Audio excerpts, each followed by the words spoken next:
Hello and welcome to Turn 16's Battles. We've got a long one today, and it's all in 4K.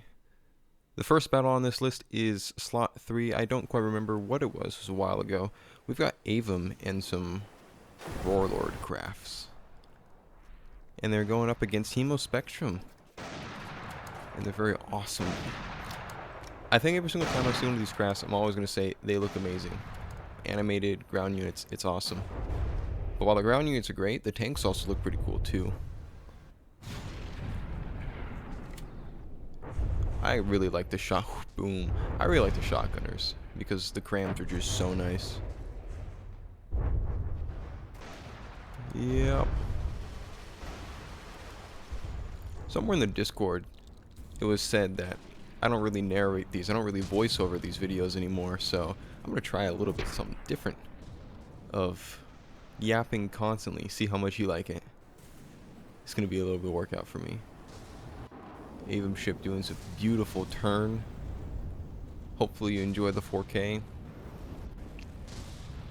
At that point in time I mentioned how back when Deady Blades were getting removed, how that entire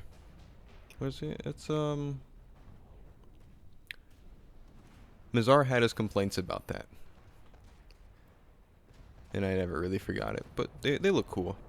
I like that. All the detail, the little, what are they called? All the words in the back of the tank.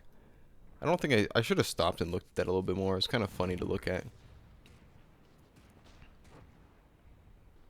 And then you got the Warlord tanks just moving in. Ooh. He's decapitated.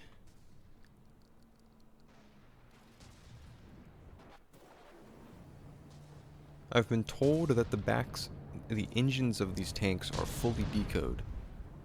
So a little bit further down in the video, you're going to see me look back and forth at them. And down goes the battle cruiser. I'm going to call it a battle cruiser because I think that's what it looks like. He's just going to chill. Oh, nope, he's back up again. Is he? He's kind of limping. Okay. Evaporated.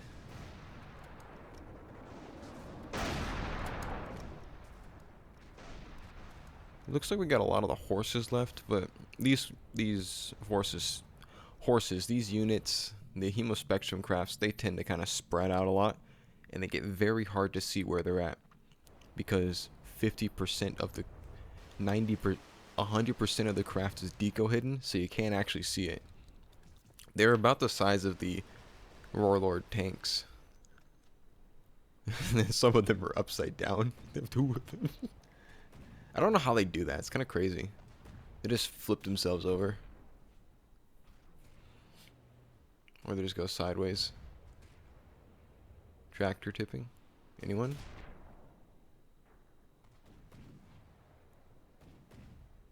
I think they give off good RTS vibes, which is a very polite way of saying they don't look very detailed, but they still look good.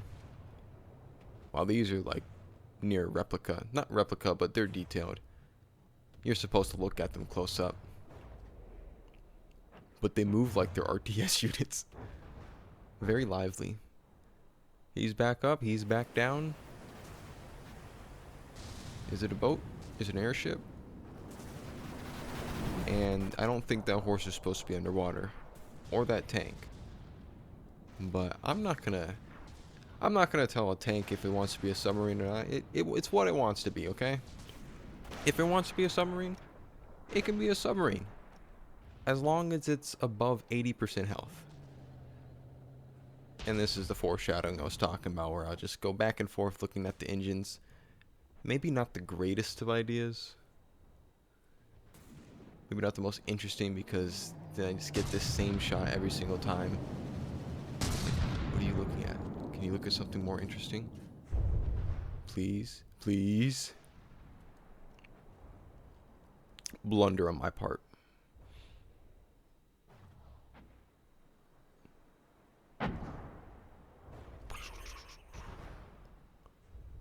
It's so beautiful. But it also really brings to show It also really brings to light just how much of that craft is deco hidden. Because they just disintegrate, and there's so many more block sneaks. He's still exploding. How is he still exploding? Like, oh no, it's actually not disintegrating yet. I think it's just losing spin blocks. And you are having a really big sip.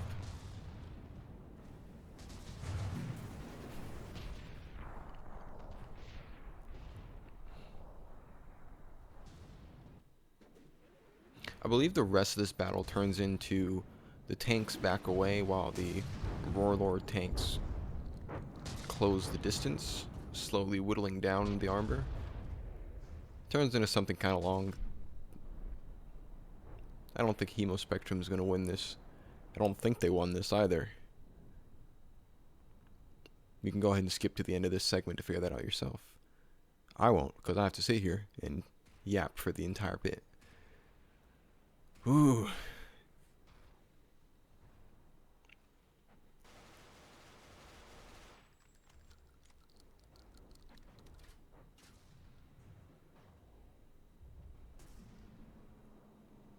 This is the main reason why I do FTD recordings, because when you get to parts like these, and you're not even running full frame rate, it's like, why do you even bother? At least run it at full frame rate. Then you can see bits of the engine showcasing. Yeah, you can just see bits of the engine showing. He is upside down. Yeah. I think if I were to do this now, I would probably just hold Q delete and just not think about it. But nope. At that point in time, I was like, I just updated my PC. I updated from Windows 10 2016 to Windows 10 2022. So now I can actually run most programs. And the downside of that was I had to upgrade my screen to a 4K screen. So I was a little bit happy to kind of test this out and really see how FTD at 4K would look and record.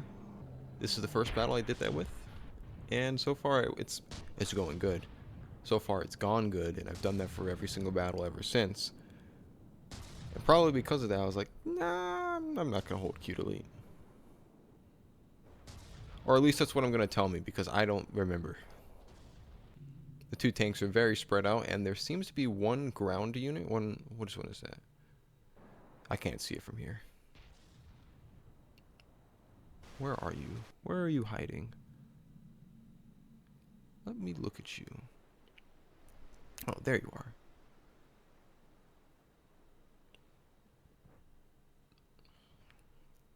You know, she's just backpedaling. From what? I don't know. Oh, nope, front pedaling now. Look, it's jumping. Yeah, they'll get some really crazy air if you let them jump.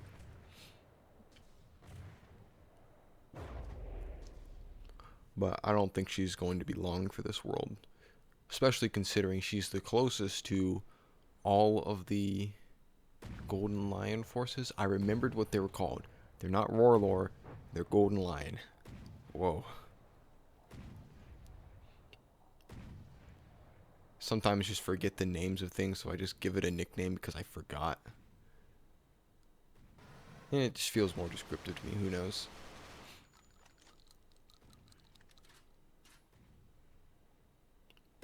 Perfect showcase of using terrain to your advantage. We've got hills and you can't shoot at me, so I'm just going to hide, and then if I had a cram, I could just shoot over the hills. I wonder if any other nation's going to use that. This is what we call foreshadowing.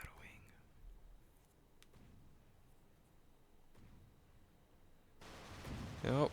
She loses her cover and proceeds to get completely ganked by I don't know how many forces. I was just too busy watching it. I got bored of looking at the tanks. I was like, let's just look at the ground. Let's look at the person instead. Hemospectronite. evaporated, disintegrated, absolutely obliterated.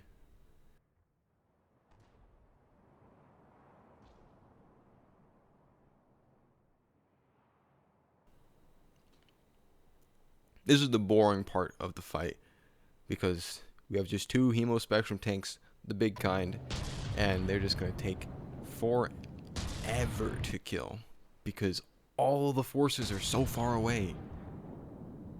This is the most awesome gameplay. You love to see it. I love to talk about it. Give me a moment. I don't want to talk about this anymore. Okay, that moment has passed and I'm ready to talk about it. I just actually used that moment to like do a little bit of editing, because there's a few things I wanted to cut out from the voiceover. Yeah. I do like the kind of sawtooth style wheels on the tanks. It's very cool. And then in contrast, you got the white golden metal wedge. A little bit of shade thrown, but like they still look cool. They're not boring to watch fight, at the bare minimum.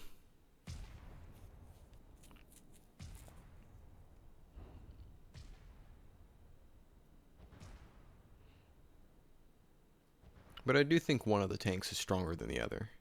And I also think that one of the tanks has a working gun and the other doesn't. I think that's kind of important.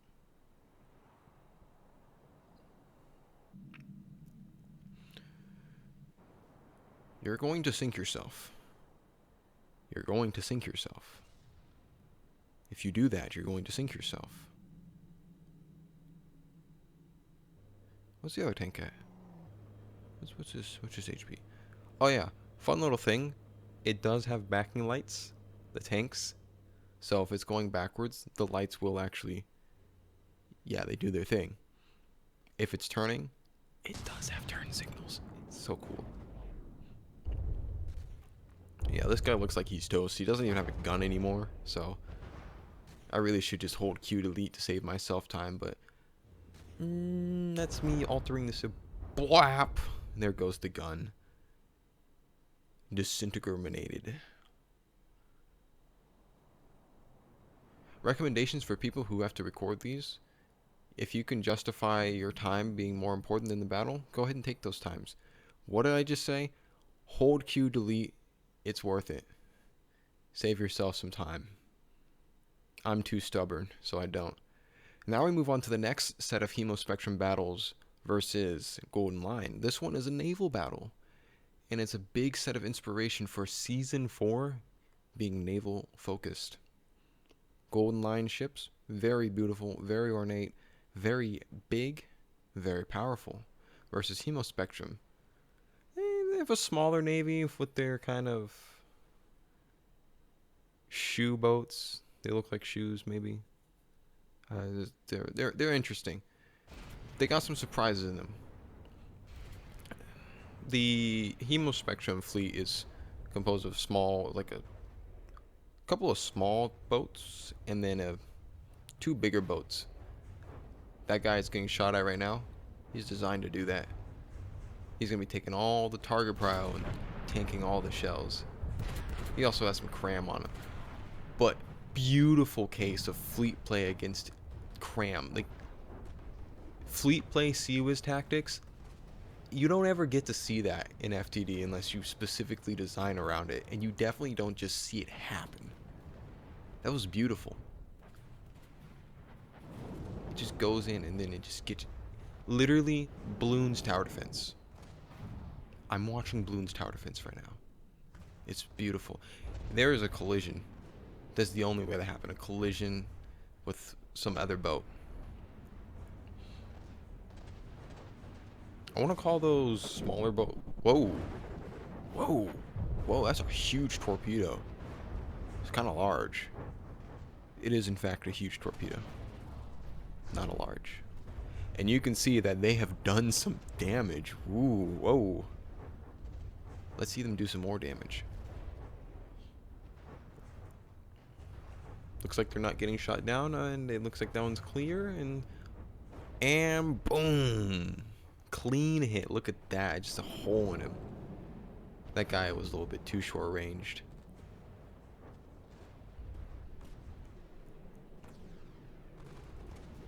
Looks like the big Golion ships are making their range downtown, moving fast, and a torpedo's homebound. Ruh-roh. Make sure I flip the camera around so you can see the explosion. Nope, I'm so good at this. Yeah, there's a hole in your hull. You should get that checked out. And they are kissing. The big ships are kissing. This isn't good. Let's look at that torpedo. Miss. Back at the big ships. In a second to the torpedo. Nope. Look at the other small ship. Cool. Got it. Great. I want to look more at the big ship. Stupid me. Don't you know what's interesting? Not the huge torps, the big ships. No. I've only... Oh, it looks like you do have some Sea Whiz for torpedoes. So it might be possible for them to defend against it. Never mind. He's lost a turret. I think he's lost a turret on the back. No, he just has a hole. And the huge torpedoes are coming from the frigates. I've been told that they're located on the back somewhere.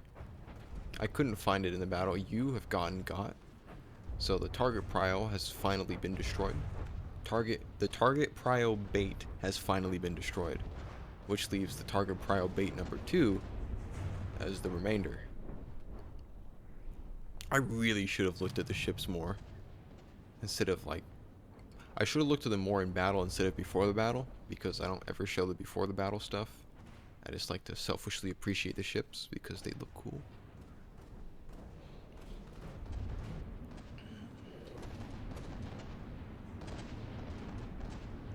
I also don't like to waste people's times when it comes to actually looking at the battles. If you're looking at these videos, there's a chance that you probably don't care about the voiceover and you really only want to see the crafts. Like, I want to see them fight. I want to see my beautiful little ship do its thing. My beautiful little creation. My little chud. I love my chud. And you don't really care about all the looking at it. Or maybe you do. I don't know. It's like, I don't know what to make these videos, because a lot of people like them for documentation purposes. You get to see the crafts and how they fight and their fleet composition. It's basically intel. But a lot of people also like them for the whole point of showing off their crafts and seeing them fight. Blap. You just got split in half. So I'm kind of split between, do I make it worthwhile to watch and try and make your crafts look cool? Or do I say, let's get the video out, let's get the intel prepared for you, and do less work on it? Because it's completely possible for me to just record the video, upload it, title it, call it good, and then just be done with it. Leave everything in so that you can see every single decision I made, every single hold Q delete I did, and all the AI checks I did too. But then, like, that's kind of just garbage video. Pop. If there's one thing Hemo Spectrum can do, they can explode beautifully. If that is an insult, I'm sorry. I meant it as a compliment. I think the Golden Line ships actually had their decks spin blocked for aesthetics, because you can just see parts of them just fall off and disappear, and now it's just gray.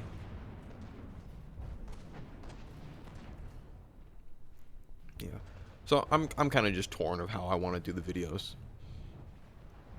I'd like for them to look cool. I'd like to be able to put a load of artistic, creative touches to them for my own personal enjoyment, so I don't lose my mind. But at the same time, I understand that they do hold other value than just an art piece, which is what I'd like to preserve too. An art piece with purpose is probably the most awesome thing to see.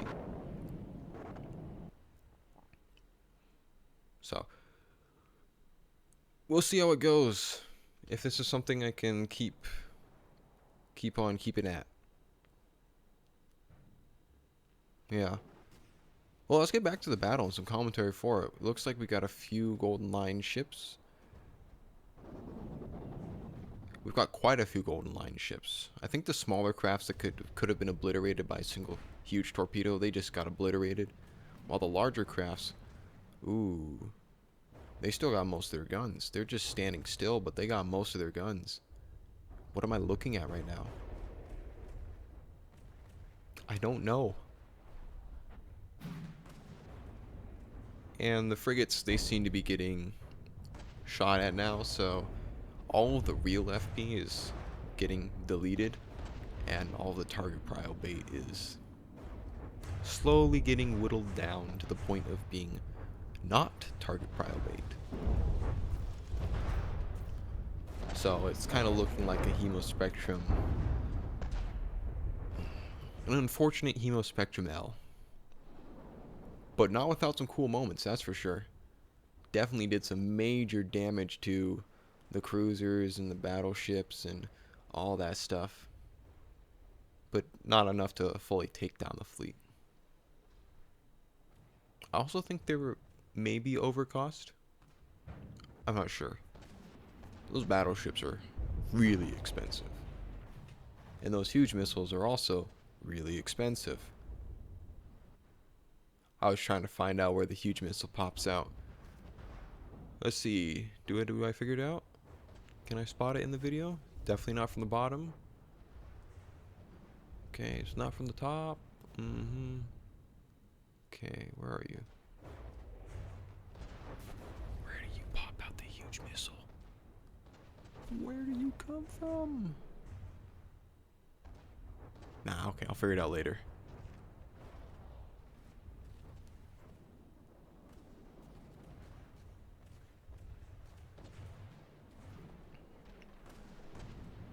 Whole lot of damage.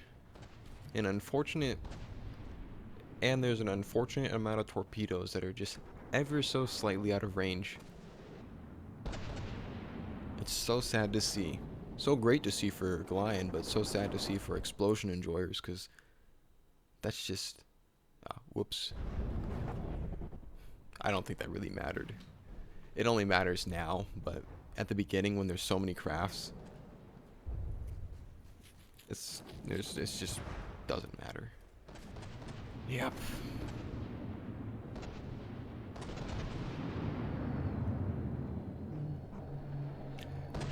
You can see the poles, you can see the medium steam. Oh, why would you do this? Why would you do this to yourself? Why would you let me see it too? I don't want to see that. It's gross. Medium steam. Ew. Use large steam. Okay, I will give medium steam one thing. It actually has the best crankshaft efficiency out of all of the steam options. Smalls have the worst. Large has okay. And medium, for some reason, just has the best. And despite that... Oh, there's a few crafts in the background. Despite that, it's still garbage. Horrible profile. Just as fragile as small steam. Like, come on.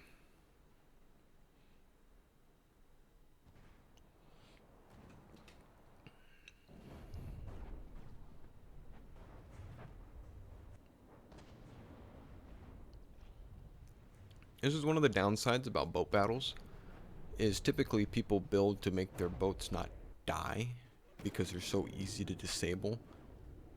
So 90% of it is like, okay, let me make sure my 40% armor cost is utilized as much as possible. It's not, okay, let's kick it up to 50%. And then suddenly your crafts just don't die. But they also don't have enough firepower to kill anything. So then you get a whole bunch of other ships that also don't die, and they just don't die fast. And now the fight takes... Is this 15 minutes long? I didn't count it. I don't want to count it. It's a little bit of a slog when you're recording it. Not to say that it's bad and it should be avoided at all costs. Just Just an observation. However, if you can make your battles more quick, and you do that intentionally, you will put a smile on my face. I will be very happy.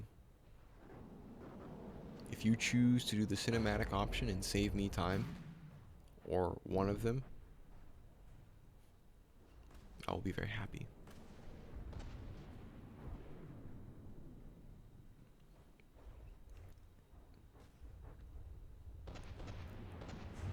The target prio has finally been sunk.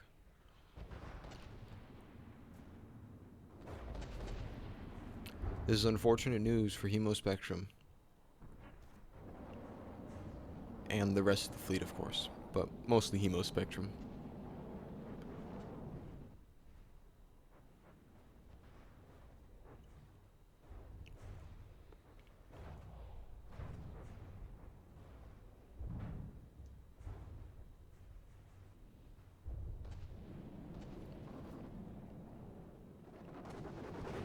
Where is that torpedo going? What?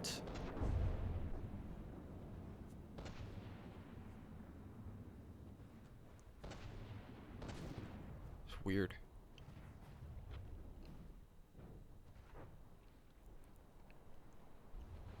And a whole bunch of those at the golden line fleet in the background, I think so. Whole bunch of them are just stuck kind of slowly, maybe, possibly, hopefully, probably not making their way to the rest of the battle. While the... Wait a minute. I don't think that's what happened. Hold on. Let's get a full look at this. What's happening down there? Yeah, what are you? What are those guys? Hey, Self, can you, like, go look at those crafts? I think that'd be interesting. Nope, okay. We're gonna look at the torpedo.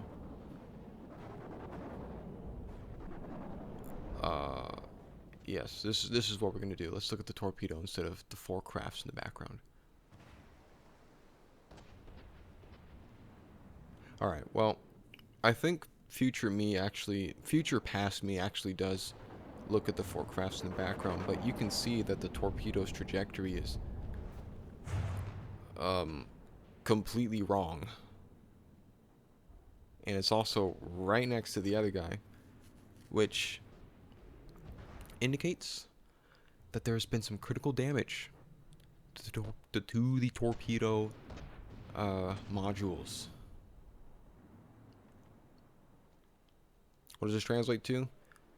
No more big booms. And GG's at the same time. So, now we're just waiting for Hemospectrum to take too much damage to live. And also, we're waiting for me to look at the 4 boats in the background. Is that it? Am I doing it now? Yes! Yes! Yes! Thank you! Well, frigate. Isn't he cute? Okay, there's more guys in the background. Can you please? No, okay, whatever.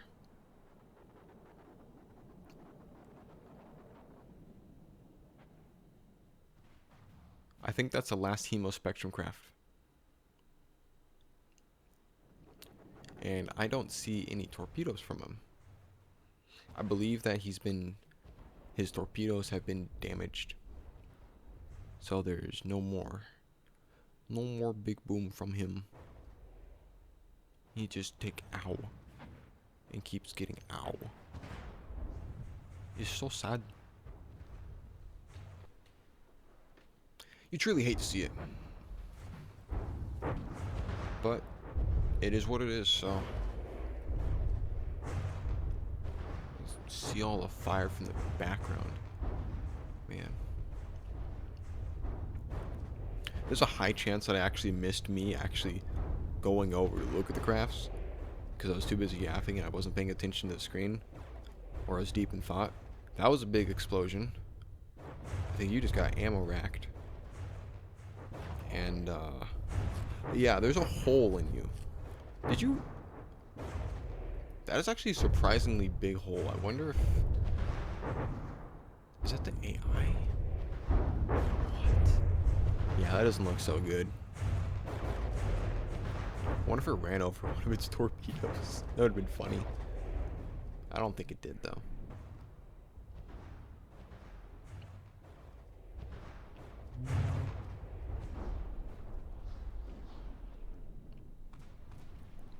Actually, I think there needs to be some firing constraints, so the turret actually aims at what it needs to. I know Melch would probably say, you don't need those. Firing constraints are not required, but they are in this regard, because now it cannot aim at the target, and it doesn't know it can't turn more. So you have to do that. Or just use breadboard to turn off the AI, or turn off the control to the turret, and then just flip it around, and then kind of preset it that way, just so you don't need to set firing constraints. And there is a benefit to that, because if you do that, you just check if it's not rotating and it's trying to turn. Can you do that? Just check if the turret's not rotating and just turn. No, that would make it flicker back and forth. Never mind, that's a really stupid idea. Don't do that. Unless you wanna.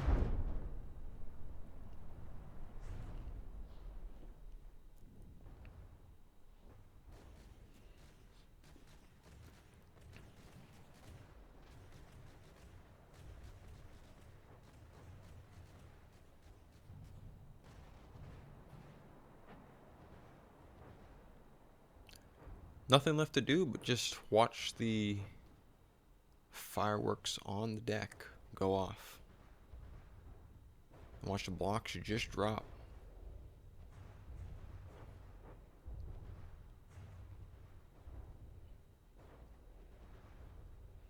I guess I'll take this moment to go ahead and switch over to my other screen and take a look at what the battle notifications were for whatever slot 5 was. Ugh. I'm currently looking at turn 17. This is turn 16's videos. And that's too many battles. I don't like that. That's so bad. So I'll scroll up a little bit. Let's see. Slot 5 is next. So after slot...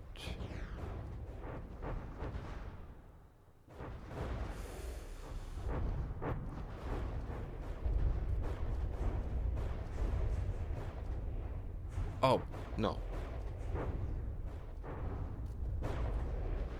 Hold on. Oh, okay. I know where I'm at. Okay. That is the end of slot 4. Right on time for me to remember what slot 5 is. Battle damages in 3, 2, 1. There you go. And now we have slot 5. Alright. Now that is a very evil city.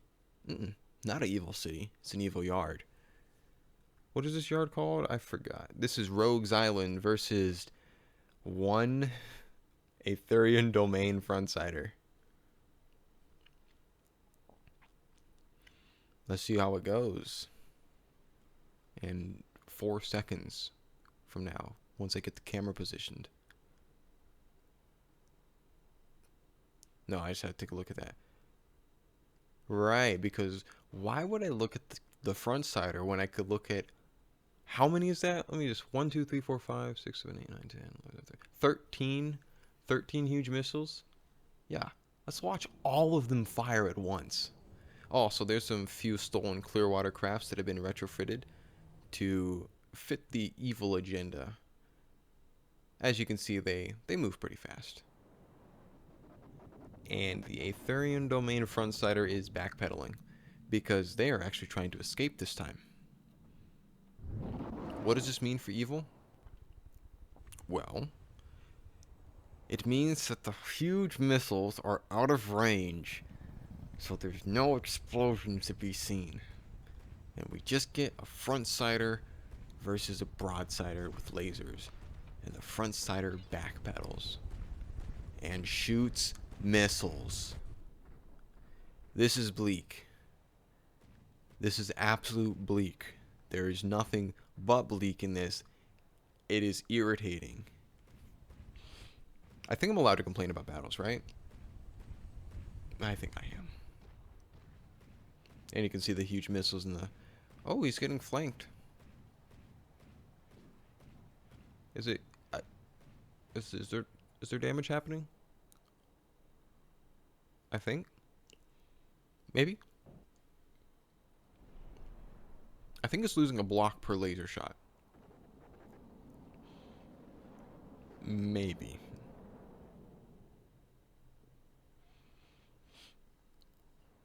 Yeah, okay.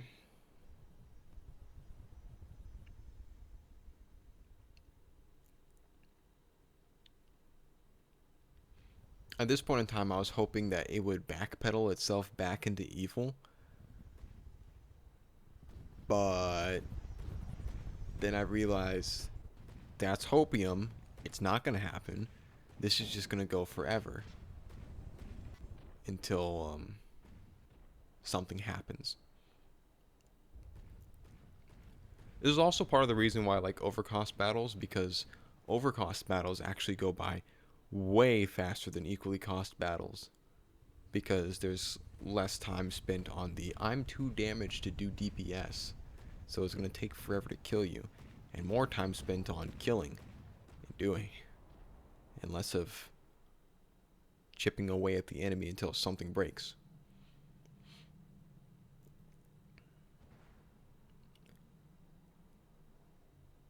Also, this range is just insane. And I know they're trying to close the range.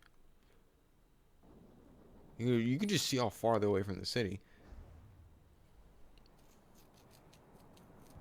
Due to how far they are, technically Aetherian Domain has every chance possible. If those Clearwater crafts weren't there, it would be able to escape. Which I think is a little bit of... Wait a minute. Hold on. Stop looking at the craft for a second. Look to the left. Nope. You're in the water. What happened? Missile meta. This is so sad. But you can see the evil detailing on it with its very array punk style. Very simple, but very good looking.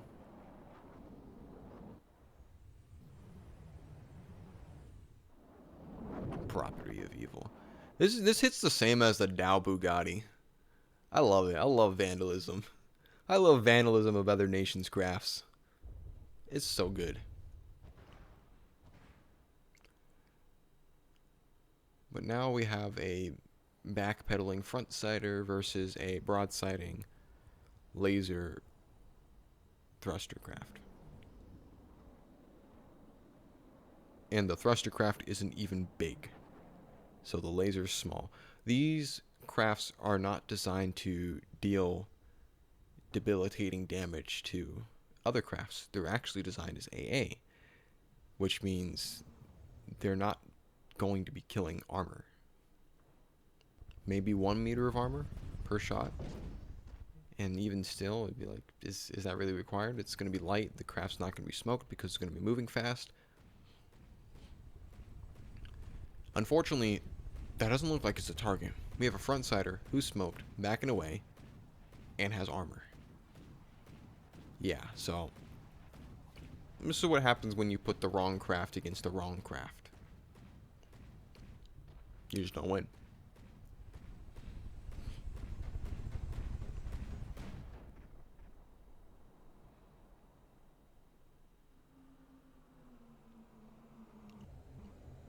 This goes on for quite a bit of time.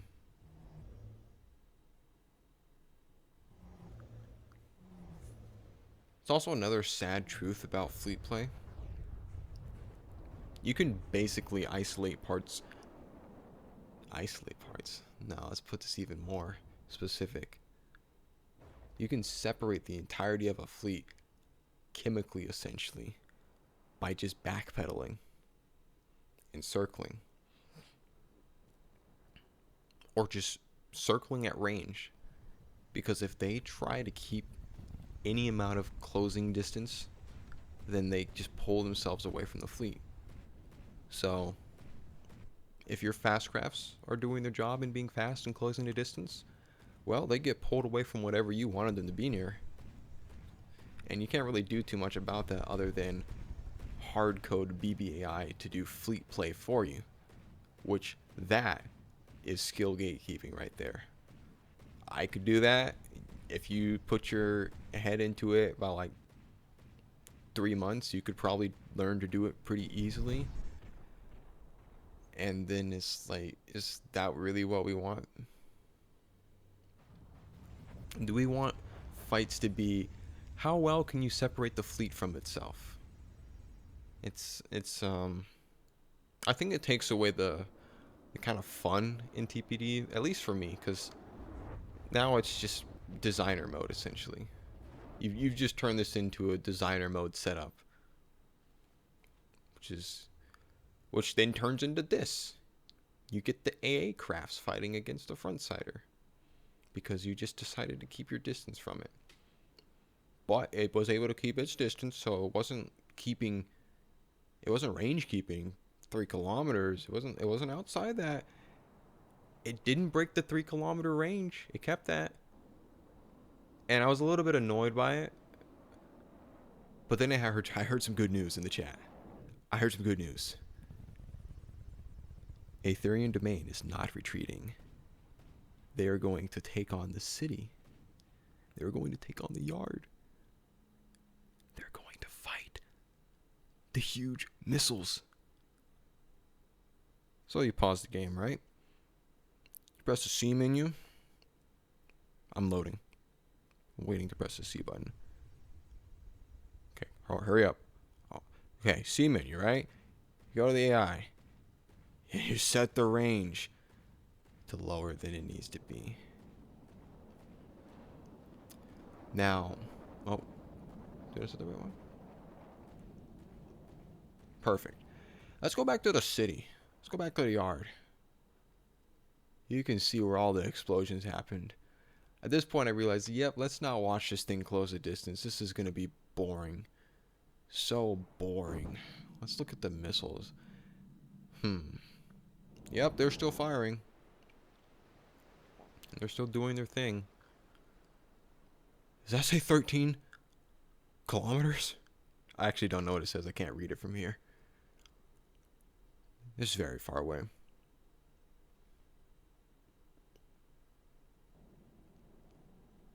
Hold on a moment. I'm going to do something special here, and I'm going to speed this up. Give me a moment. I put it on 5 times speed.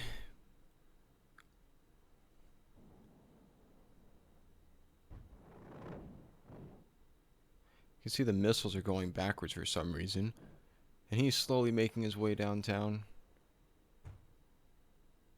They're doing their thing. Oh, no, I was supposed to mention that the missiles go backwards at this point in time. But they almost seem to be going the right. Nope, they're going the wrong way.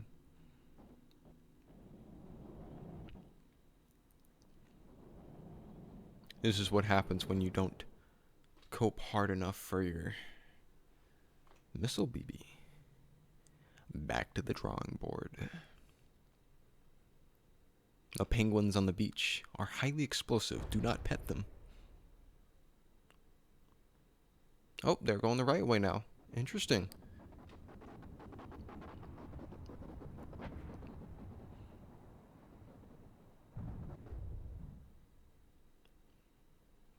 Almost.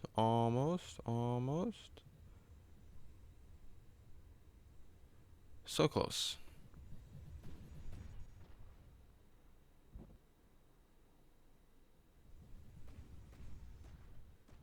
There we go. You can now see impending doom in the sky as he gets exploded from behind. Place the camera in a good spot, me. Oh yeah. Oh yeah. Boom, boom. Heavy explosive rain. Cloudy with a chance of huge missile explosions. I think that was enough to low health it, and it just fell into the water now. Did you know cats are afraid of water? I didn't. And there's the end of that fight. Coming up next, slot 6. Which is... Oh, wait, no. Gotta let the huge missile go. Blap, blap. Into the water. Into the drink. Into the depths. Slot 6, we stole this walker from the rats versus Kodiak and a bit of Citadel.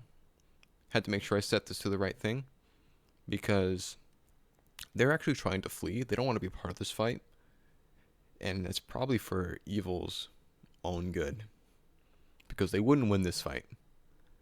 Kodiak is a giant craft. It's expensive, it's armored. It'll win this fight any day. So they've chosen to just... No. We'll leave. Okay. I completely intended to get screenshots from this, but I haven't reinstalled... What is it? Reshade. So... Oh yeah, there's also 2 Detroit buildings. They may do some damage. That plane just evaporated itself.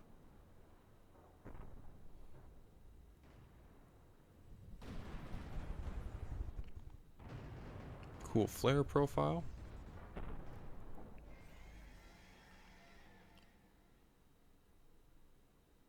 Make sure that I set that to the right thing for some reason. I don't quite know. It got very close to the city. It was asked to put these Detroit buildings in hills and valleys because that's where Evil is located. But unfortunately, due to the map maker, the hills and valleys are located right next to the world border. So, yeah. They just kind of... It's really irritating. I need to rework the map. But once the Kodiak touches the wall, it's over. Okay, the battle's over. They have successfully escaped. And Evil has lost 2 Detroits.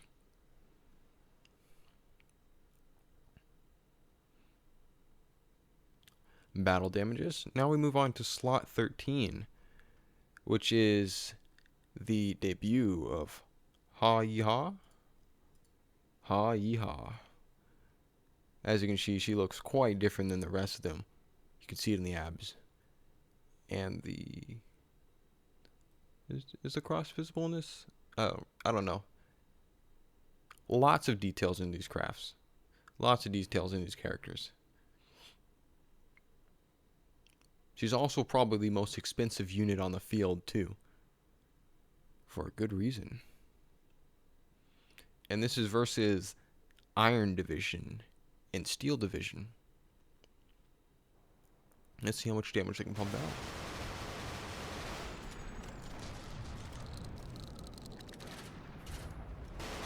Looks like she's kind of battle hungry, ready to fight. Run head first into the explosion. All the boom. The size of the muzzle flash should tell you just how powerful the cram is. And the fact that there is another one just that quick, and there's another one.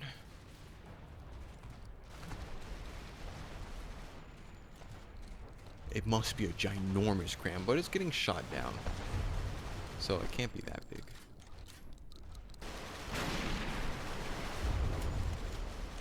I think the frags did damage.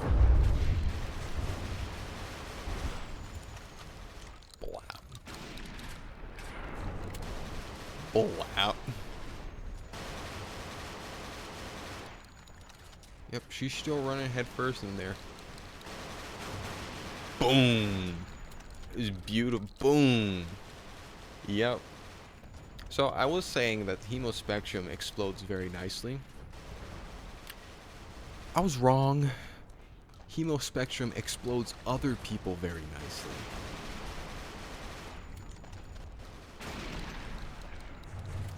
Just beautiful. I love crayons. I love them so much.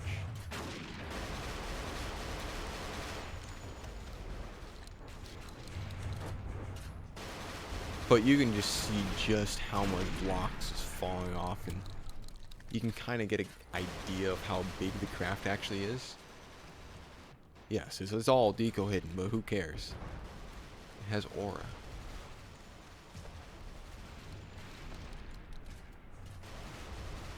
It has aura of some kind. If you remove the decos, it's like deco, no, what is it? Deco slop is a slippery slope that leads to this being built.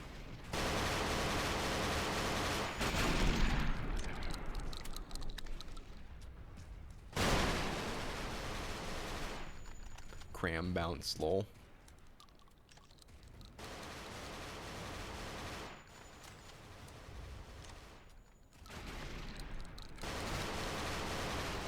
The only way I'm able to identify which one's Hawyee is really only because of the muzzle flash.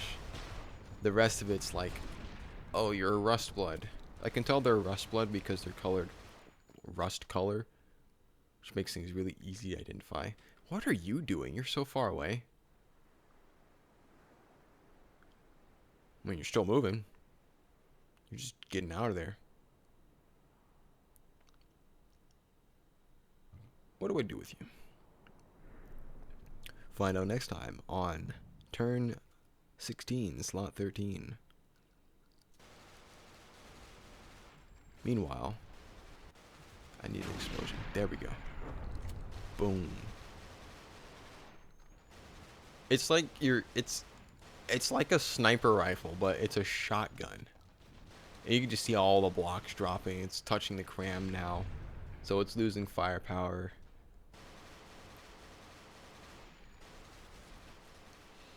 It actually might be fun to make that craft a little bit more optimized. And I was like, oh wait, why are you aiming at that? Don't aim at that. Please don't aim at that. It's gonna make this fight stupid. You've escaped. Hold Q to delete. That's what I chose to do here. So this guy, he actually goes on to live as the one who survived. Let me see if I can find that news post real quick. I think it was in public news. Hold on. Survivors from the missing divisions found. These are missing divisions. 2 survivors of the disappeared iron and steel divisions have been found near what is that? Casticolum? In what's left of their armored car. The last transmission received from these divisions speak of an enemy force detected in the area, and now the survivors have confirmed what everyone feared. Both divisions are gone. The enemy didn't spare anyone. The enemy didn't spare anyone, going as far as using anyone attempting to retreat as target practice. Oh yeah. They definitely practiced their targeting skills. And they're exploding, so boom. Just throw it to the left with the explode. It's beautiful. The survivors have been taken into a psychiatric hospital. They keep repeating something about bulletproof infantry. But officials ratified that's impossible. And they must be suffering from some combat shock and days traveling in a broken car alone. The Great Lion King has proclaimed a day of mourning in the entire nation and swears that the brave men of the Iron and Steel divisions will be avenged.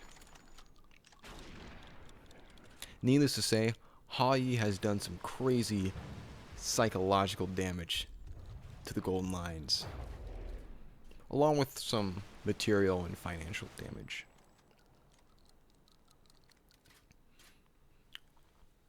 For her first debut, this has been a perfect battle, although you can see there's a few issues with the armoring that needs to be addressed, and yeah, all the other stuff. I think there's a few turning issues. She spent a lot of time trying to turn to face target, and it's like, ooh, boom. And that is the last of the Iron and Steel division, aside from the remaining survivor. Let's move on to the big one, the big battle. This is slot 18? No, slot 8. That's what this is. Welcome to the jungle. Bot drop detected. Since this is the first debut of the Red Dominion. And one of the few times their crafts are actually going to get shown, considering that this is turn 16. I'm just going to give you a quick view of these crafts. It's going to be jump cutty because this is my first time actually trying out this recording method where I delete every single paused moment and unsmooth moment. So if it feels a little bit jump cutty, this is literally the first. On the other side, we have on the player's team, because there's a few issues spawning in the crafts. I literally couldn't spawn any more crafts because there was just so many on the field, which is really weird. On the player's team, we have Cal and their tanks and their shoe crafts and helicopters. Let's let the battle begin in 4K. On the field, you can see the Juggernaut, the big guy, and the Chicken Walkers up in the front lines, and the Flamer car. I forgot what it's called. It has a Discord name, but I won't be referring to it here. Camera switch to go take a look at that. You can see the Juggernaut. He's getting flamed down. Perfect for target prio. He's doing his job really well. All the tanks. Boom! There's a nuclear explosion there. Not actually nuclear. There's a tactical nuke, so I don't actually run any sheet damage. Change of camera there. No! Chicken Walker! Get out the way! No! No! He got absolutely obliterated. Probably I love that thing. It's so good. This is not inspired by Star Wars. It's not one of those. It's something else apparently. But it looks cool and it reminds me of Star Wars, so I'm gonna remember it as Star Wars.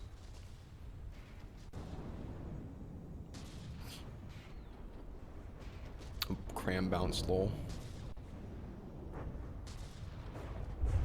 If you're worrying about any of the cuts getting rid of actual battle information, these cuts are performed when between pauses.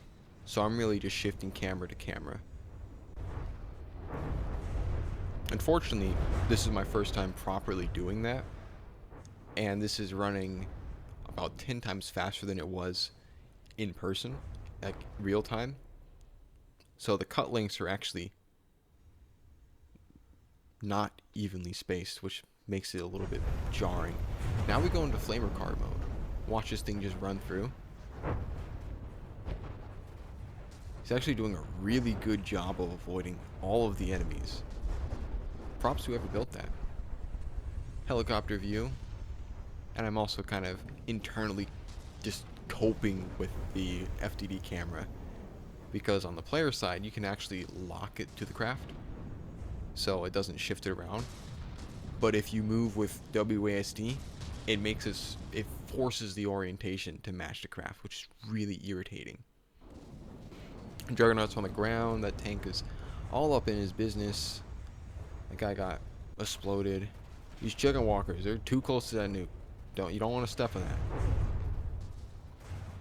I remembered I was going to say something about that, but I forgot. Maybe I'll remember the next scene.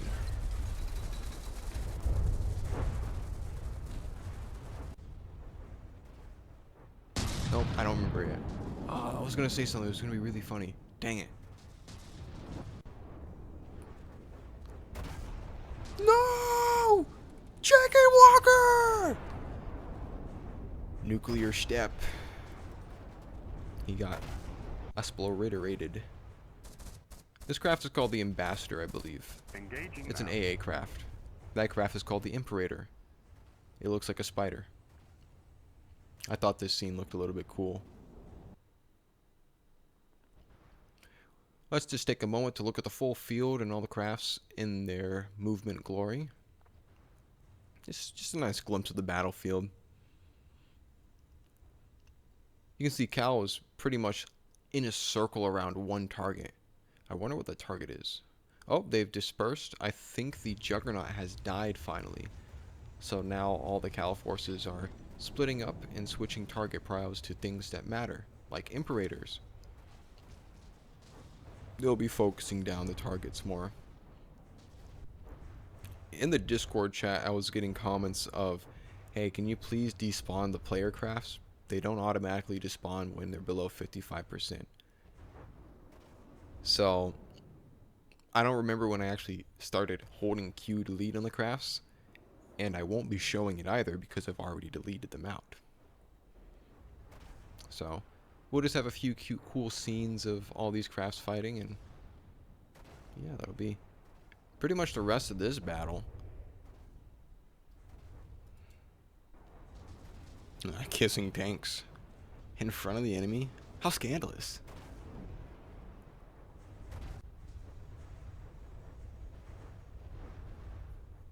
I do like the bot drop planes. I don't know what they're actually called. I don't remember. But they're cool looking. And the Imperator is very lively to watch.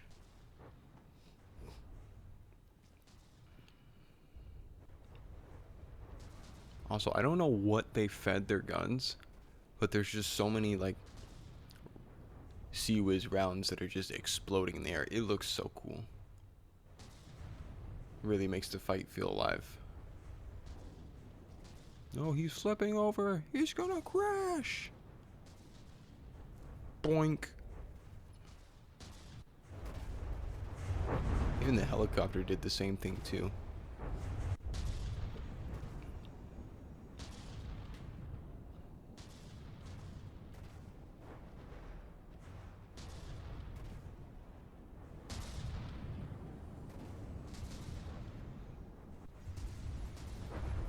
I totally did not time the switch over to that just in time for it to be exploded.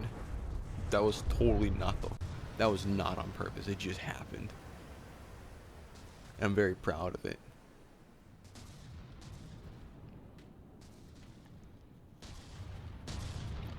Accidental cinema timing is perfect.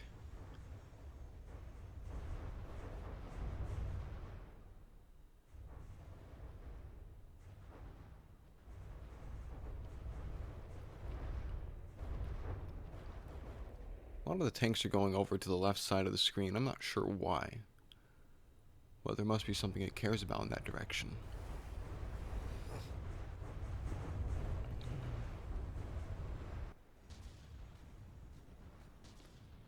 You can see there's a front half of a tank still there, and that helicopter is pretty much downed. So, after this clip, it's gone. I deleted it. You never will see it though.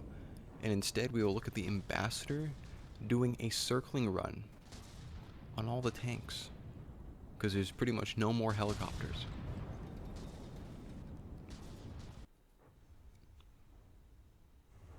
Not sure where it went on this one because there's 2 left over.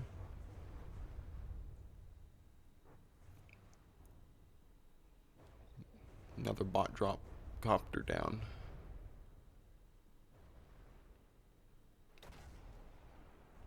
I don't remember the statistics on this battle,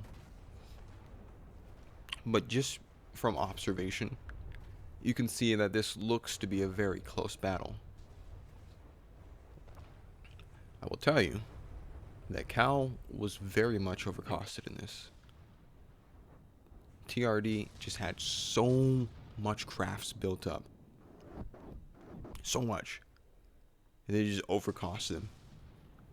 So to see the fight be even this close was astounding to see live.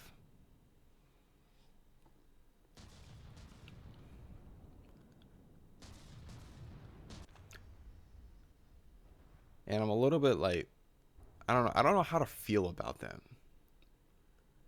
I don't know how I would feel about that if I knew that my nation just had a ton of forces and they still managed to barely win that much. I'm kind of spoiling it for the people who haven't seen this battle, but you can already see how close this is, and and from the beginning of this you could see just how many forces were present on both sides. So what can I say except there's a build quality issue here? Maybe? I don't know. does it really matter at the end of the day? This is just a video game of a video game. No need to get worked up about it. That's a lie. It's a big fat lie, actually. Because once you get invested in something like this, and you put care into it, and I think you hope other people appreciate it, spend time with it and all that, there is a lot to get worked up about. It's like you just put time and value into this, and it's not appreciated. That's a big part of why this battle happened in the first place. All of these crafts were just sitting here from like turn 4, and it was kind of getting a little bit late, so I was like, well, we at least got to make sure our crafts get showed off. Find any excuse to put our crafts into a battle. This is actually not the only nation to do this too, up to when I'm recording this. And it's not the only nation that has done that before, up to when I've recorded this. People want to show off their crafts. And if they don't, I guess that's, I wouldn't guess, I would consider that reason enough to be a little bit worked up about it. So yeah, I think you should get worked up about this. I think you should care, because then it starts to show. And then once it's all over, you're just looking like, yep, that happened. That sucked.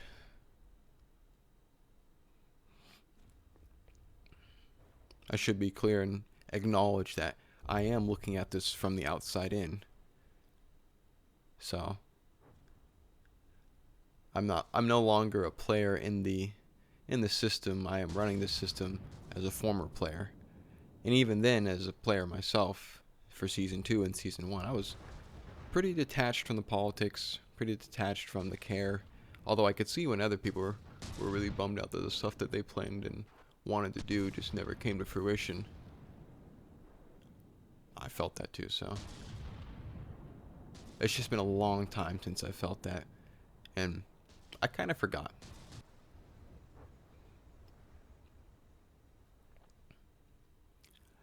That is enough depressing talk about that.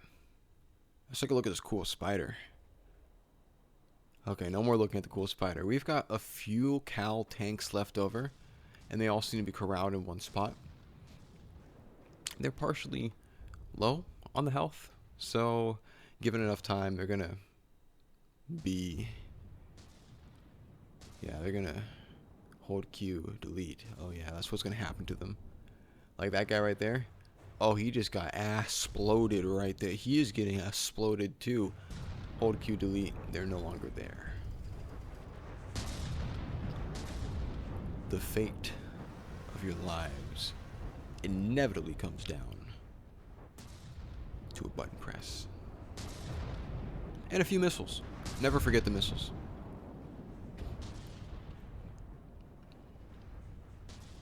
I think one of the key factors in this is the main damage dealers, humbly known as the missile meta. They seem to be doing probably the most work. And by admission of the Red Dominion, they said that they really shouldn't have put in so many of the disabling crafts. The chickens, they're called chicks. They're there to disable the enemy. They shoot AP heat. This was shown in a clip that I deleted because it was paused and I wanted to save you time. We're already at the hour mark, so I really wanted to save you time. Trust. So most of the damage is actually coming from those quadcopters with their large missiles.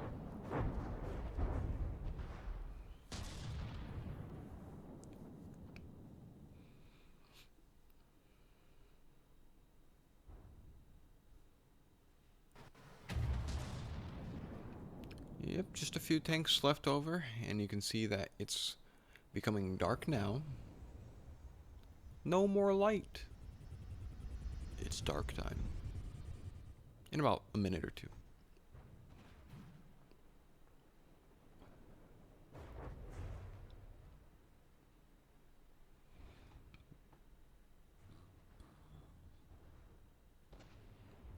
And here it is, beautiful dark. I really like the nighttime battles when the enemy has a bunch of glowy stuff on them. The problem is, it's really bad to watch like constantly because you can't see anything that's happening. All you'll really see is the explosions and maybe some emissives. But any movement, it gets some kind of ghosting. It's really weird and I don't like it. I believe that this is the last tank. Yes, it is. There should be a few large missiles coming in to do some cleanup. And then we will move on to slot 9. Damage in 5, 4, 1. Shoot. Okay. Alright, slot 9, we have, just this guy versus that entire force. How long will he survive? We'll be finding out very soon. Instantly exploded by a whole lot of stuff. You can see bits of the gun, the internals, those are getting damaged. Not ideal for the first couple seconds. Lots of flak shooting down stuff, but not enough flak to shoot down all the missiles. And the tanks are closing in the distance. This battle is drin. This is the defensive drin versus Cal's long tank force name. Tank force with a long name. Or specifically, the slot is called drin versus this tank force with too long of a name. Because I didn't want to copy all of the name down in image. My laziness knows some bounds. But here again, you can see just what happens. You can pretty much isolate the entirety of the fleet into its constituent parts, which is probably going to be at least some percentage less than the rest of the fleet by just backing away. You just separate them. So now it's no longer the entire fleet versus one craft. It's the entire fleet versus 2 large tanks. Or it's that one craft versus 2 large tanks. Which is much more doable than that one craft versus 2 large tanks and 10 small tanks. I don't think it's going to win either way because these are some pretty big tanks. And they seem like they're going to do a whole bunch of damage to it. Yeah, he's got his face blown off. He doesn't have a face anymore. He looks a little unstable. Unfortunately, I made the mistake of spawning this battle in way too close to the coastline. As you can start to see in the back. Even though I don't have the render distance mod, you can kind of tell where the horizon is and where the water is. I do like the green emissives. It pops. Ooh, too much talking, I'm getting dizzy.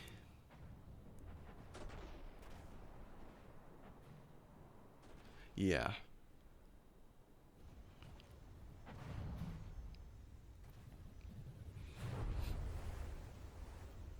Slowly making your way back to the water.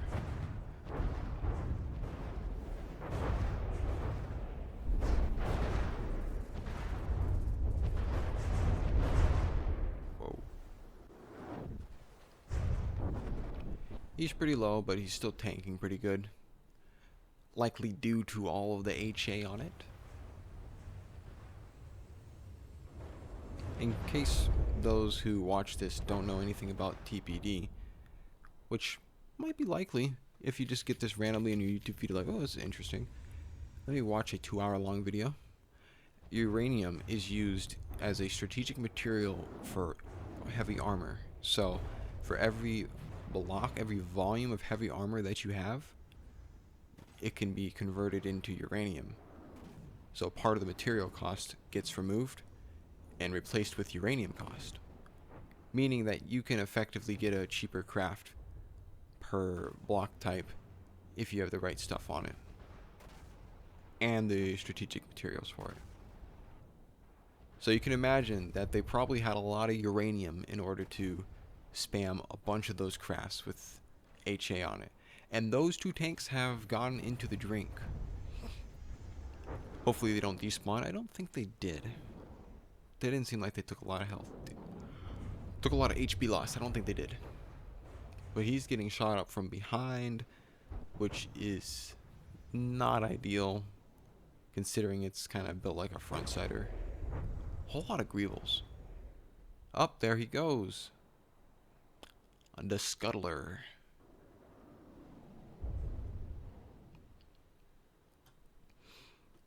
Damages. And then we move on to slot 10. What do we have for this one?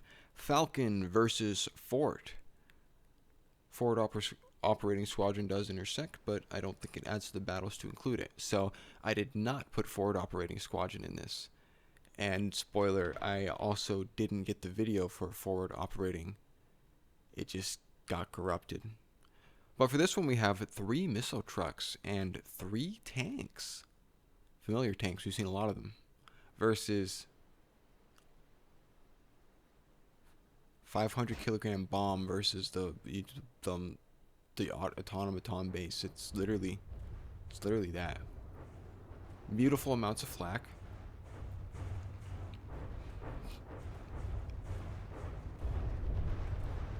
Pretty well intercepted the missiles. Not a lot of fire coming in.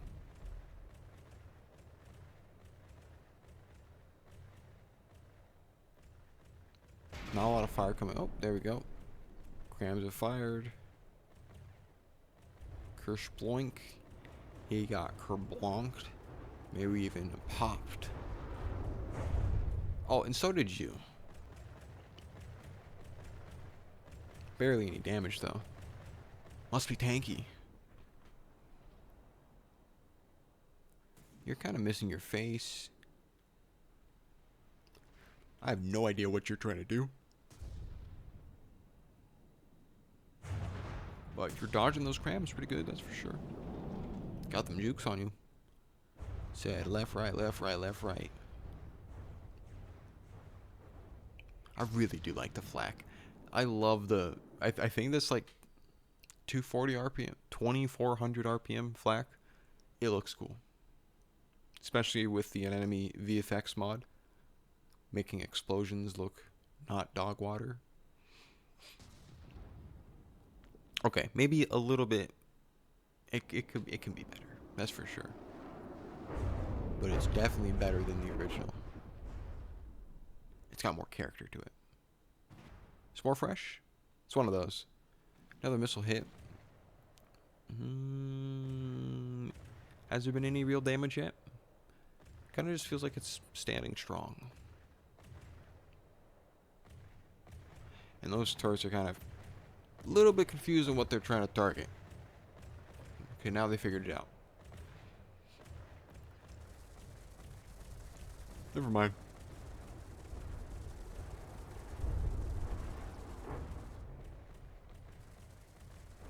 At this point I realized those tanks actually cannot fire at the enemy. So he's just going to get crammed to death. And they're all maintaining their range because they're front-siders.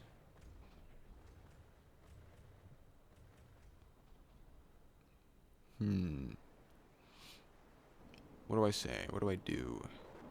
How do I... Do I...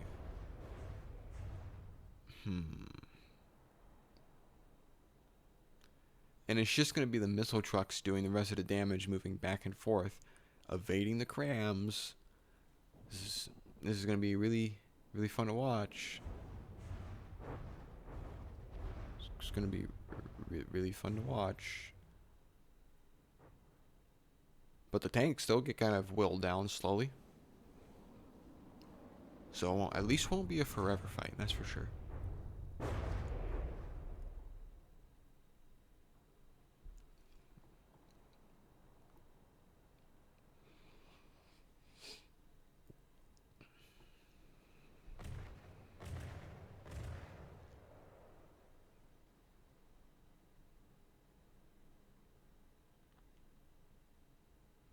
That's some early damages. What's going on? Why did I pop this open again?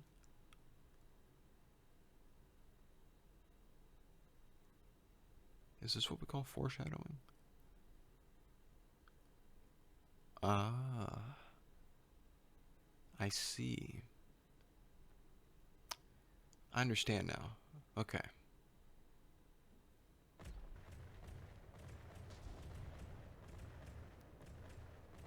Yes, this makes sense.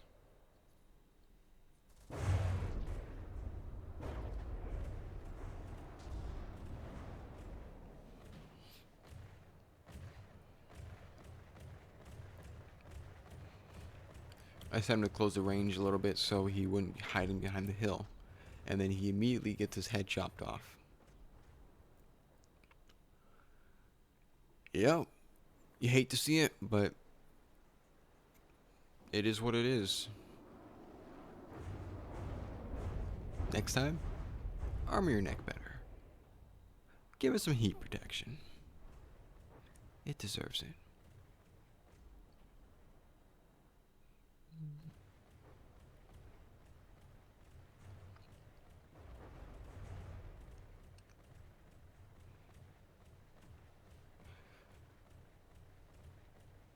Well, this looks like a TRD victory, is what I would say. But considering most of it was just the enemy behind the hills and it couldn't actually shoot at the fort, it would be bad conscience for me to do this and let it would be bad. It would be in my own bad conscience to let this be the one true representative fight of this fort. Because I have a hunch, I have an idea. I think that most of the success of this fort was simply because the enemy couldn't shoot at it. So, to rectify that, I'm going to rerun the battle in a different situation. Flat ground. We love ideal flat ground. We love it. Same forces again.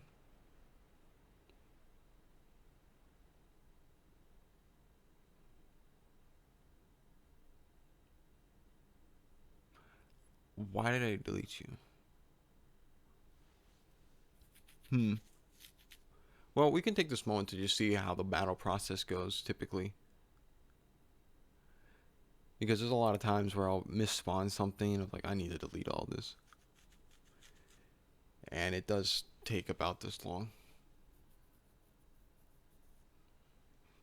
Actually, no, I feel like I could do it quicker in-game instead of what happened there. Oh, that's why I spawned it too close.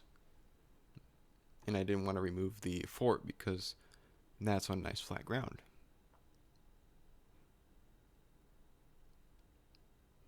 Okay. Let's go ahead and get that spawned in. I might have spawned on the wrong team. I don't remember. Whatever. We've got it in. There's a spawn stick. A little note with spawn sticks. Please make them have a really big hold Q delete area. So like a big slab of wood or ducks or something. So I don't have to find the block and aim at it and then hold Q. It makes things nice. Alright, second run of the same battle to showcase that hills do make a difference. Let me make sure I'm still recording. Yep, cool. Alright, let's get this going.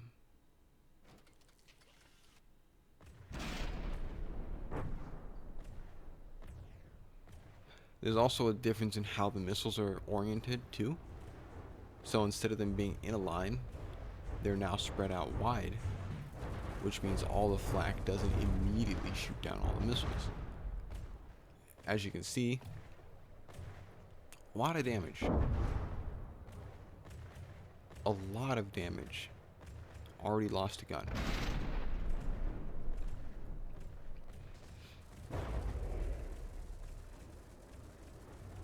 This is going much differently than the previous battle, which makes me think that spawning it, this is going very much differently. That's already AI dead. It's already over. Okay. So, turns out that spawning the enemy in an unadvantageous position results in them losing. Who'd have thunk? Up next, turn 15. There is no, not turn 15, slot 15. There's no slot 11 because I the video got corrupted and didn't have it. So we skip ahead to slot 15. Which one is this? Wedding objections. We have the Rat Republic sending their big walker, who is actually a yandere, who's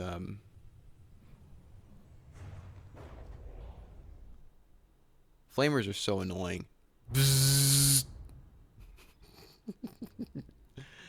Down he goes.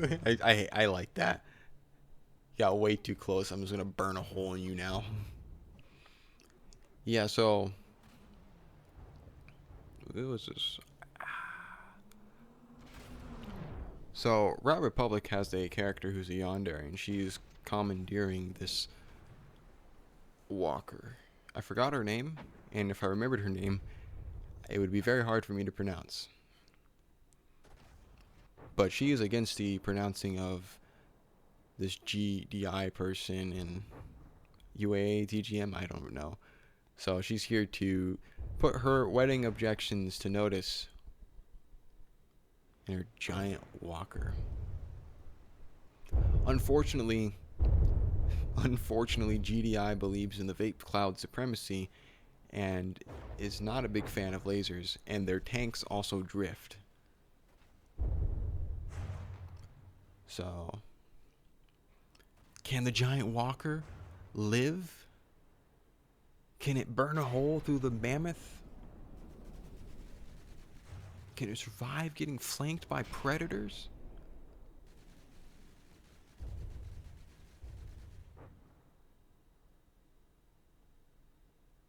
A lot of blocks are dropping.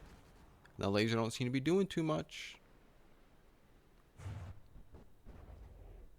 Where'd the laser go? Huh? Oh, it got AI did it. That sucks. That's really sad. I was really sad to see that because I was like, oh, it's such a cool craft and it just gets AI deaded. Whatever. We move on to slot 7. I forgot about the Avon Ward. That is a picture, by the way. Beautiful setup. Peak aura farming right there. Slot 7 for this. Which one is this about? I forgot about the Avon War. We have 5th Fleet Concentration and Parsum defenses versus Memories of a Forlorn. Nope. 30,000 megatons. Just 30,000 megatons, and I think some other force. The Citadel didn't field their entire force here because they wanted a more cinematic battle. And I'm glad they did, because the battleship is here.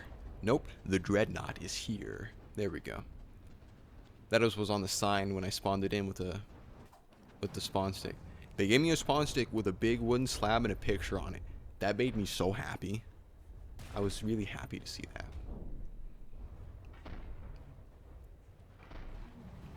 But as is per standard for Avon battles, there are shells everywhere. There's explosions everywhere.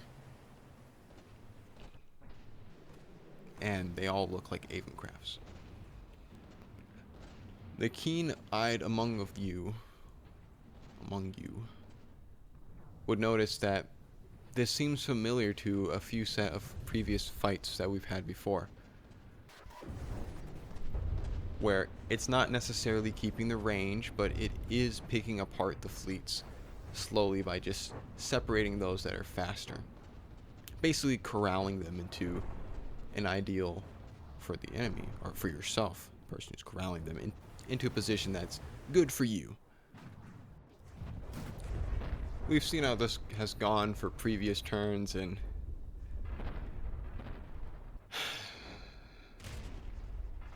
that's enough spoiler, I guess. Foreshadowing. I'm just straight up telling you at this point, there's nothing to shadow. Round hole there? What's that for? Big deco. Looks cool. I will say the Dreadnought looks really cool. And there's some details that will be looked at later, once someone tells me to look at it. very visually impressive. That's his. No, I would be rude to say. It's very visually impressive. It's a big ship in a big fight, and it is kind of 1v1ing an entire fleet. But then you see this, and it's like, yeah.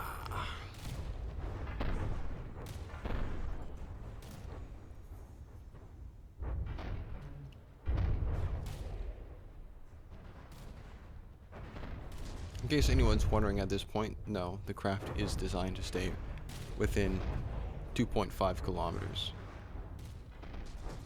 Now, it's notoriously hard to spec a craft for someone else's computer to perform exactly as it is on yours. So the fact that it's at this range could just simply be unlucky. It didn't like my computer. It wasn't set up the same way that you expected it to. Or it could be those planes that are making it freak out and close the range or increase the range. A whole bunch of things could have been gone. So at this point, Mazar asked me, I think at this point, to remove the carrier from the fight. And I was like, the cool looking one? That one? He's like, yeah, that one. So I just made sure to check that it was the right one. I had to get healths for it so I could note it down in the battle, because when I adjust the spreadsheet, I need to know which ones didn't die. Because if I didn't know, just remove it straight from the fleet. And you get charged for it. That's me complaining about it. If you can feel it. Hold Q, delete, gone. Now the plane should be getting cleaned up. You're grounded. Goodbye.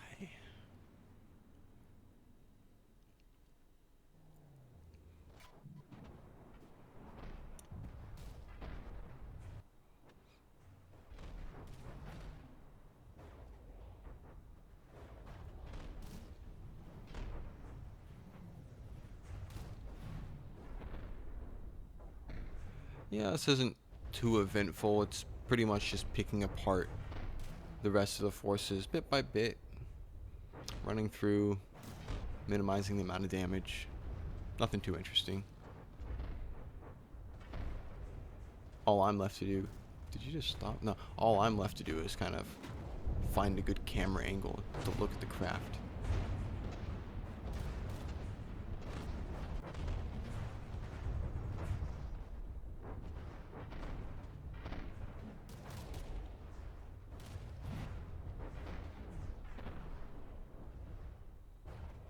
That's really the hardest part of battle filming. How do I make this look good? How do I make sure I capture the right moment and not miss everything? How do I get all the important details? Which details are important? Should I be looking at this craft? Should I be looking at this craft? Should I be looking at this craft? All the questions that are running through my head. Ooh, battleship brawl in the skies. Except one's way bigger.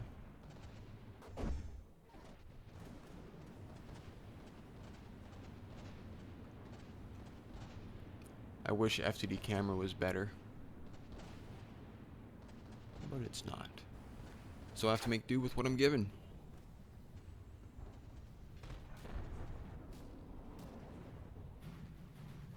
That really should be the last of the planes. There shouldn't be any more.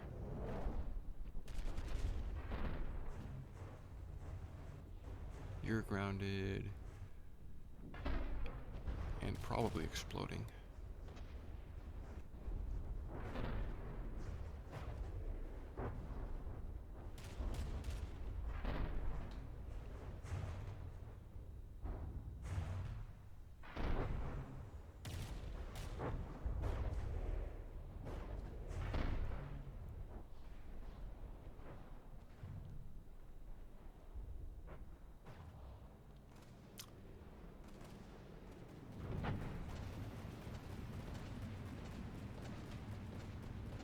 Avum ships are notoriously designed to not be fast. I think it's kind of boring because I don't really believe in designing things bad for a reason.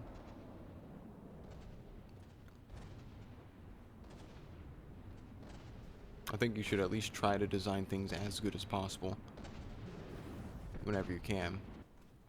And just neglecting speed like that, it's like, well, your other stuff simply just can't work as good. Sure, you have a good gun, but like, if it's not able to hit 90% of its shots, what's the point? You're just gonna die without doing any damage. In order to do that, you gotta close the range. Any logical design in my head would be like, yeah, being able to control the range is probably something very important.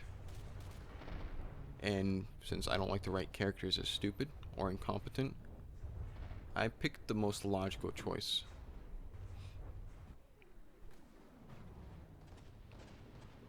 This might result in like the characters I play probably feeling maybe clinical, maybe too optimized, maybe kind of the same because they don't really have those kind of flaws, but I don't know, it just irks me. As I was mentioning, details. The lens is pretty cool.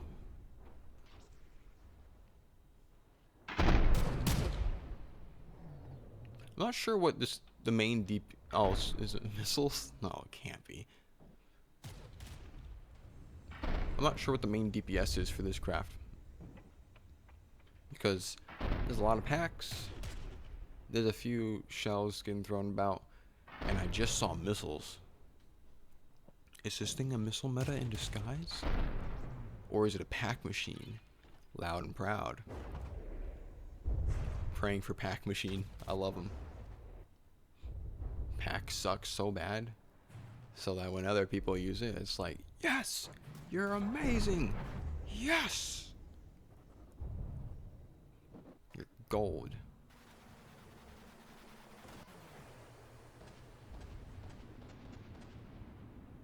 I think that craft is called the Arbiter. I only remember that because of Halo.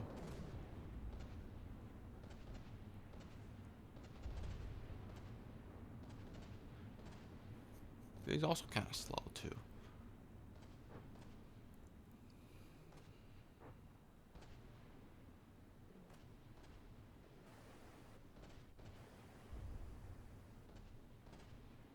And he's also grounded now.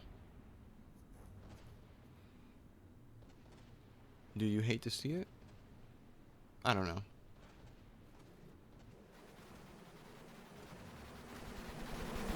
There's been talks of why this craft, if this craft was legal or not, because of the range. And personally, I'd say don't let this happen. But it is within range of something. If your craft uses this as a main design idea for how it's going to survive and how it's going to fight, you should expect comments like, this is range cheese, or this is boring to watch. And you should expect it from me too, because I'm the one who's going to have to try and make it look good. It's not something you can really put behind rules, because it follows any reasonable amount of rules you can put on it. Have the AI set to maintain a close distance, or a maintain distance within this amount. Believe this one is within those. And you're also encouraged to not waste or not have extra redundant thrust, because that cost fuel, and fuel was expensive this season early on, and then not expensive later on. So then you end up with crafts that don't do a good job maintaining the range, but they are trying to maintain the range. And then you get these crafts that are so far away and can't actually do anything because they're just much slower than the enemy. So because of all that, the fight just it makes it feel like it's just a long range intentional fight.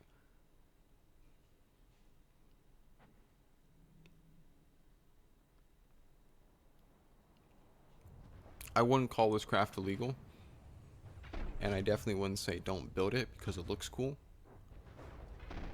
But at the same time, it's kind of up to you to look at your craft and say, huh, what would be the public opinion of this? I'll try my best to kind of clarify what I think the public opinion is, and I'll ask for other people to clarify what their opinion is, so I can then be like, yeah, that's what people are saying. So that you're not trying to guess, does this fit the public opinion? Because that's so hard to do as your own. You have to like talk to people, you have to interact with people, get their opinion, make them try things, do all this extra work just to understand what they're thinking. I'd prefer to do that for you and then summarize it down. But it's up to you to apply that to your designs. I'm not going to force you to follow some set rules just so they can match public opinion at the time. No, that's not a good idea.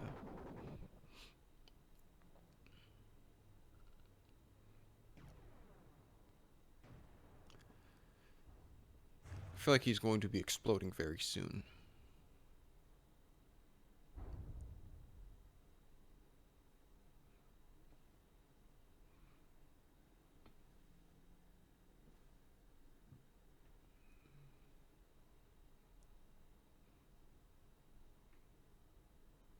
Yep, just checking ranges because it's just getting a little bit concerning for me.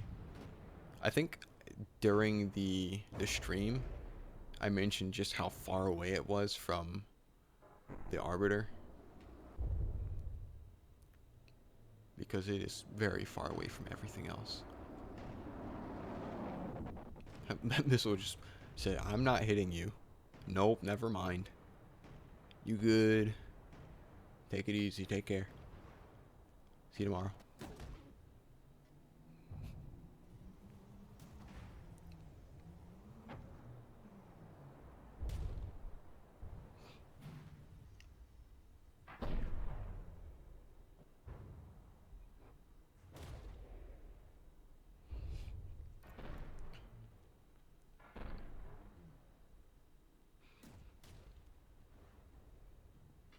Boing.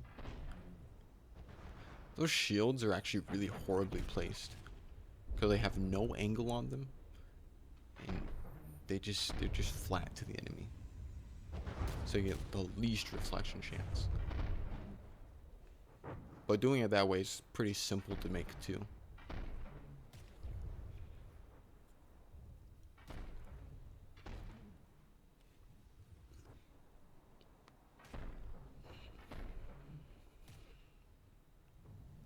One of the balloons has been popped. Those explode quite nicely.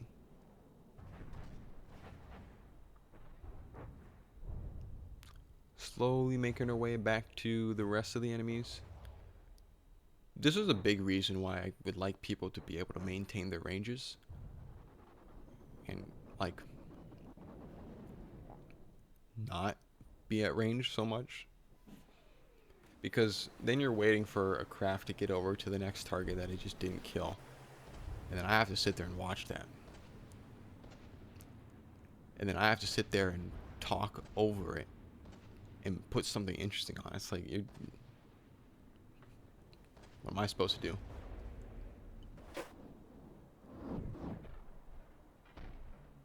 mean, I could look at your craft in more detail. Could look at the other craft in more detail. I could do that, but it doesn't really seem the most interesting.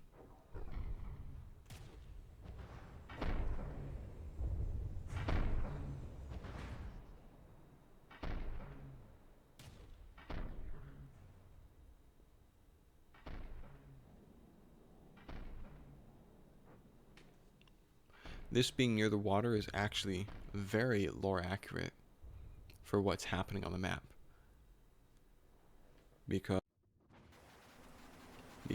let me just take a quick look at the map real quick. Yeah, Parsum is actually coastal. So this is technically a coastal battle. Within some amount of reason.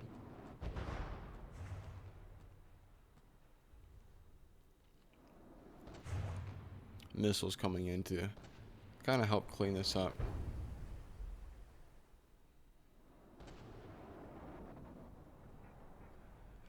People would hate missiles in this regard because missile meta or blah blah blah and stuff like that, but I'm glad that it's cleaning up the battle faster.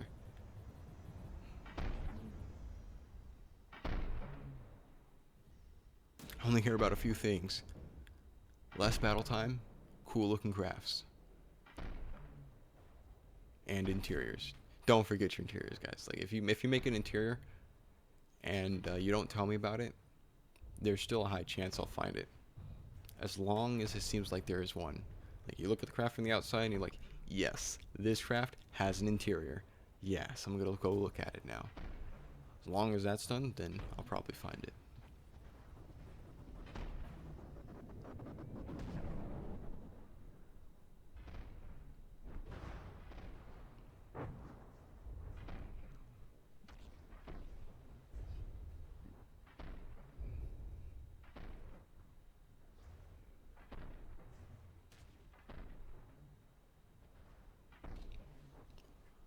So far, so Citadel is looking to win this fight, which is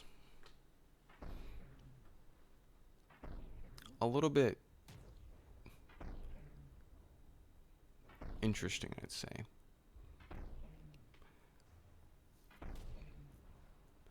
At the same time, technically, they would have won this fight anyways because they actually didn't bring in their full forces. They wanted this to be more of an equal fight. So Memories of a Forlorn World is not a part of this battle, even though it is in the same position. So, if this were to be a I need to kill you now type battle, Avon wouldn't have even lasted a chance. Like, it would have been over way sooner. But nope, they went for a cool looking battle.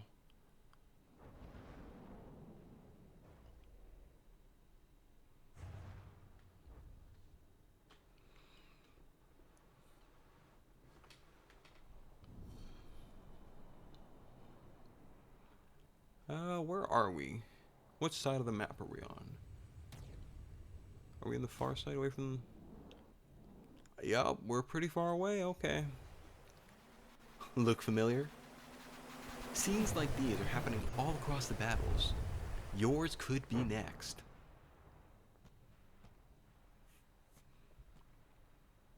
Yeah, very evil setup here. This time it's not 13 kilometers though. So it's bearable. What does I say? Hold on.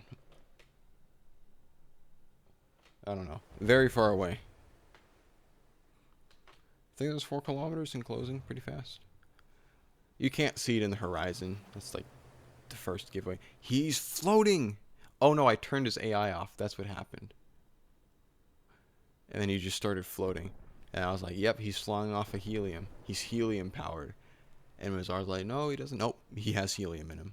That's how he's flying. He's an actual airship. It's Omega Zaced that he's using helium to fly. And he's flying. That's so awesome. The Dreadnought is here. The Dreadnought will blow you up now. There is nothing you can do. Relax. Take a rest. Sleep for a good 60 years.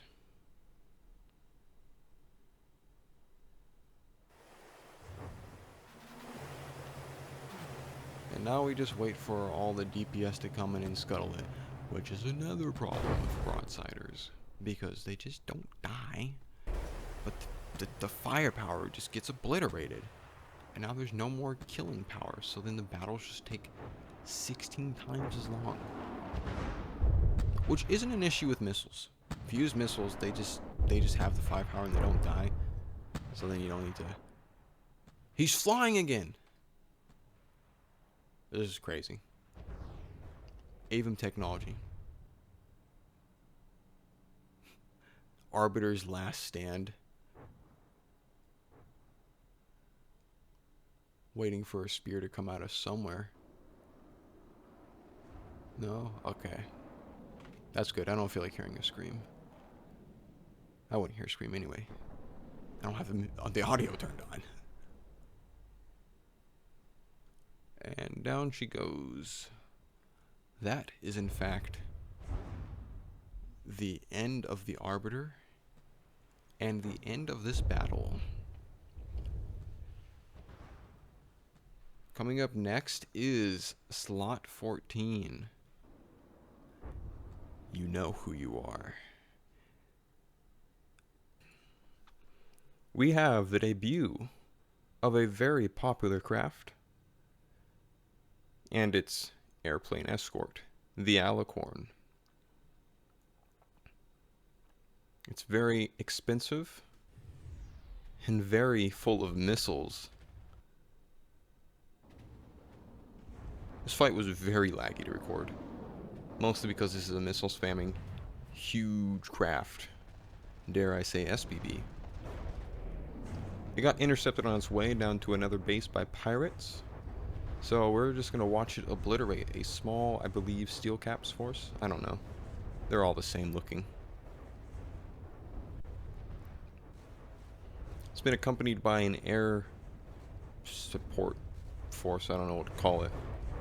And you can see them flying around, doing their things, adding to the missile count, increasing the lag, all good stuff. But here's a really cool shot. Lined up in a banking turn. Very cool. I really like the planes.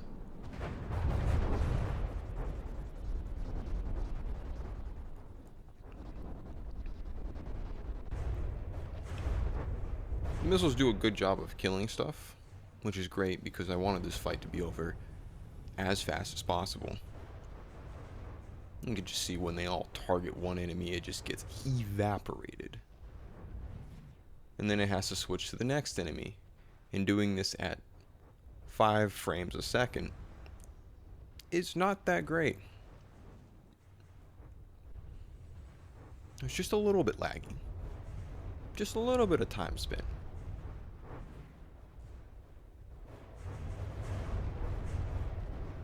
Yeah. I think that was the last craft, so... Oh, yep, it's been killed. Alright. That should be the battle. Nope. Why is it still firing? Okay. Where's the guys? Where is it? Who's he shooting at? I'm shooting at the water. Oh my god, bro. Bro, why is there a sub? Okay, good. He got obliterated quickly. Okay, there's more subs. Great. I guess these guys are from one of the steel caps underneath. They spawn in subs underneath. And I didn't know that. I don't think anyone else knew that except Bongo. So now we're going to have to launch a bunch of missiles, obliterate a few tiny subs. Luckily, they have secondary torque props, so this isn't going to be a forever fight. And as you can see, obliterated. And that, hopefully, please stop shooting, should be the fight. I'm guessing there was one more sub that just got exploded off screen. There we go. Alright, let's go ahead and watch the Alicorn do its firing animation. And for that, I'll be quiet.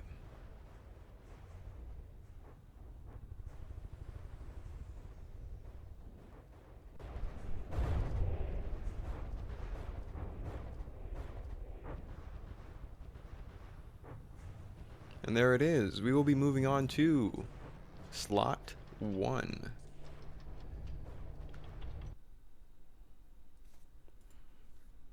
And now we begin the battle that made me rethink of how I'm going to address Giga overcost battles. We have UAA minus the Alicorn versus plus TGM and a really large fleet versus a comparably smaller pirate fleet. It's like TGM could have shown up to this fight and it would have been over. We've got the helicopters on the left, we got the cool UNSC type looking crafts on the right, we've got the floating tank squadron underneath TGM, and TGM's really large fleet with a nice spawn stick setup. I really liked it. And I think some planes, I don't remember, there's so many crafts. So what I said is, I'm going to place a camera here, I'm going to let it record, and I'm not going to get any close-ups of crafts. And my reasoning for that is, if you're here to just kill the enemy overcost as safe as possible, and like suffer no casualties, then I'm not going to waste my time looking at crafts. Because this was recording at about 2 frames per second. And I'm not going to be moving the camera at 2 frames per second. With all that said, it renders really nice with the FTD recording. This turned out to be the shortest battle, or among the shortest battles in this. Which I don't mind. I don't mind if you guys overcost the enemy and you completely obliterate them. That's fine. I'll probably be more lenient on the damage reports, because then I'm like, okay, barely any damage taken. You could really just salvage from the field, and I'm just going to leave it all at 100 because I'm not going to waste my time on that. And we just get a cool big battle. All you don't get is the close-ups of your crafts. So if you really want to show off your crafts, do not make giga battles.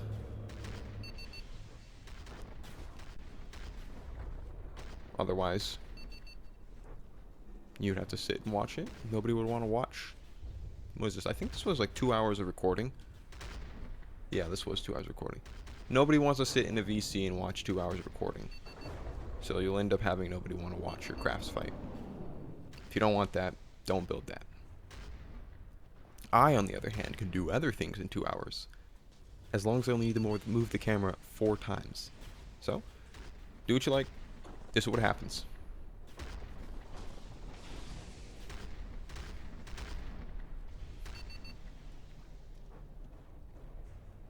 But I really do like the scale of these battles, because it makes it feel like it's an actual nation fighting. It's an actual battle, instead of, oh, we've had 6 crafts come in to fight about 6 other crafts, or maybe 12. It's like, that doesn't seem like a battle. That just seems like a skirmish. This felt like stuff was going on. And I really like that. You can see in the background all the TGM crafts with their trails, and you can see all the tracers that I intentionally left on. And you can see the trail gen for the Pierce laser. And I'm sitting away from the action. You can still see all that. I think that's good. I think it's cool to watch.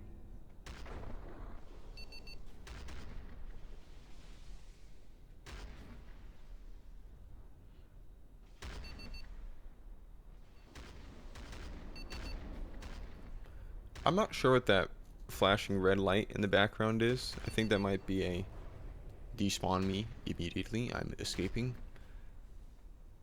But I'm not going to do that. Why would I do that? I didn't even see that thing until the end of the battle. You can even see the flamers doing their top-down attack stuff. Oh, and the battle's over. Okay. Okay, battle's over. This has taken me about 3 days to properly voice over, which is why it might sound different in between. But thank you for watching, thank you for waiting. Up next is turn 17. Oh boy.